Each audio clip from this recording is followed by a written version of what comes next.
You can make business tax payments from inside your digital banking. To do this, go to Transfers and Payments and choose Pay Corporate Taxes.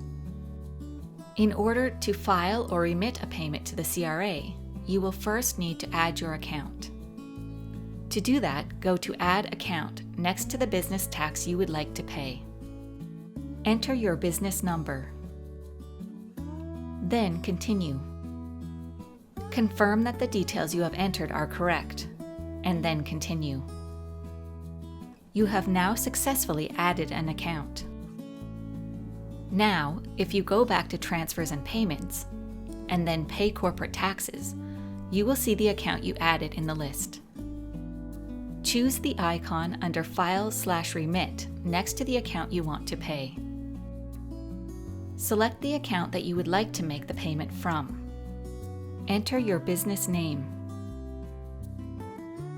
Enter your contact name. Choose a fiscal period end date. Enter the payment amount. Choose the date you would like the payment to be removed from your account. Then continue. Confirm that all the details are correct, and then continue. You have now successfully made a business tax payment.